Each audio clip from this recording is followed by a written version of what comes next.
okusima okukubira hakichayi kya Rutoma umurika shari kandi motoka mukagezi kabuza misho mwaka gw'2022 bwa nyuma y'ukuyibwe kiro cyumwe okuruga muri Ankole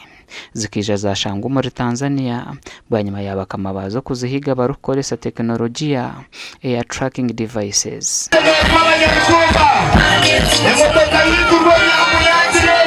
Abanya-Uganda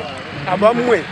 nibaiba batwara Tanzania n'abatanzania baziba bazigarura mu Uganda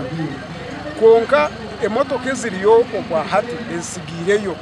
hariyo kemotoka ibiri esigireyo ezibahirize guhindura chase number bakiyaho number plate bakabahirize kufikisingaho number plates ezaba Tanzania. Omukoro gukirwa habebembezi batari bamwe na bamwe mwe barabasigazi abatire heje mbera kureba ngwensi yona yakimanya na East Africa community yakimanya nuho makuru kandi mutaragaya omuzugwa abantu abo gwa demonstrating gukakora kirungi munonga kandi no twetkoremera mu tubenturabo mu bya East Africa mukura so abantu baburijo wena kaba basimire banyita kunyebaza tinda RDC wambara kunga banyetsere kandi banyebaza babeberabo nanomosho wa Interpol wabarya ground